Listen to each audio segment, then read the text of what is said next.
Mag-steam fish kami ngayon kasi tuturuan ko kung paano magluto itong bagong dating ng Hong Kong.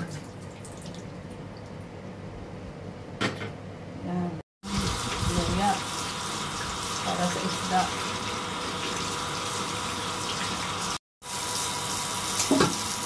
Para sa isda.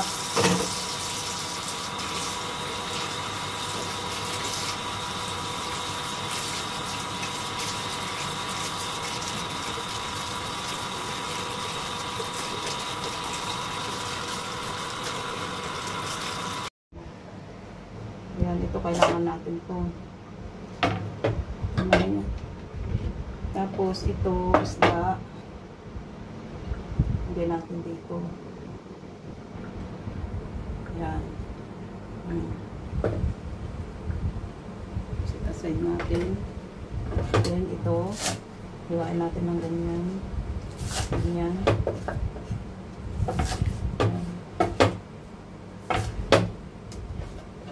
Then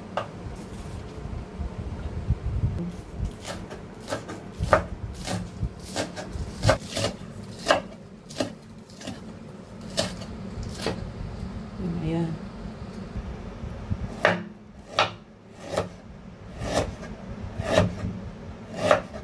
Sinas natin, tapos kuha tayo ng maninipis.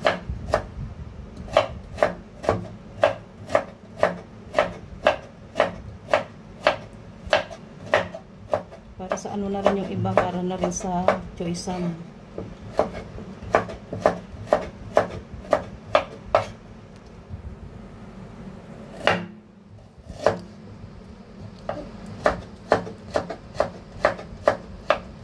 Yan. Okay natin dito. Ay, balik na rin pala natin itong isda. Yan, para hindi siya malansa. Yan, okay na. Ito gamitin ko ito iba sa Tapos na. Sa choy-sam. Oh. Ito sa choy-sam to.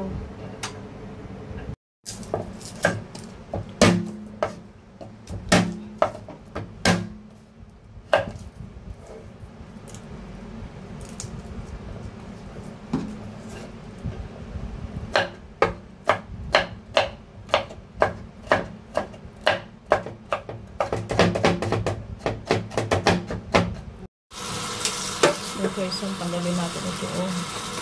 Saka yung bulaklak. Kasi nandito yung uod niya.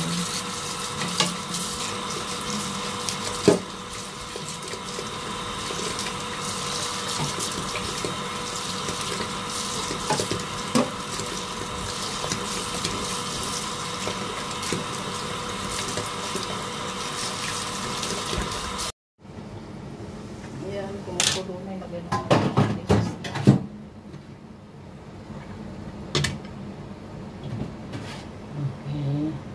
Steam na natin ito ng mga 12 minutes. 12 minutes.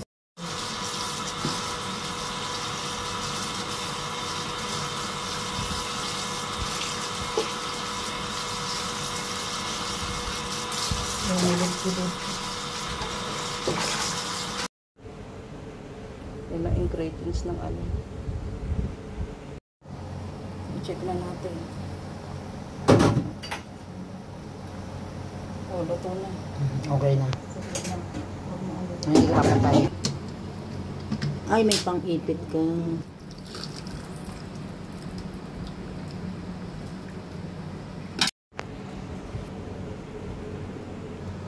Lagyan natin ng ano, painitin natin. O, yan.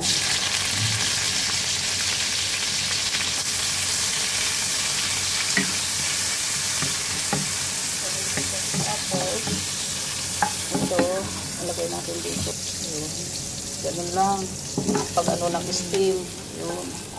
Yun. O, yan. Tapos, ready to. Yan. O, yan. Ready na. Okay. Yan, ready na. Okay na. Magluto naman tayo ng choy-sam. Yan. Bawang.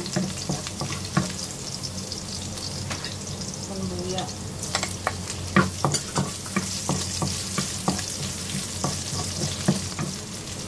Lagyan na natin ito. Soy sauce.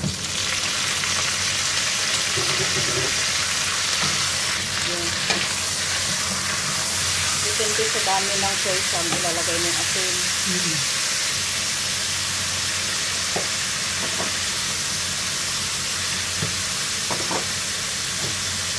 Yan, haluin natin. Yan natin tubig. Then, ang pagluto ng choy sauce, pag ito ay kung mano na umusok-usok na yung mga tagi-tagiliran, yan, okay na para hindi labsak at maganda yung kulay. Ayan, ito kumukulo na. Oo. Ayan, kumukulo-kulo na. Yan, okay na.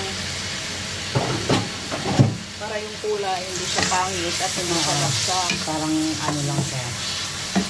Half cook. Then, Hanguin na natin. O, diba? Ang ganda ng kulay. oo.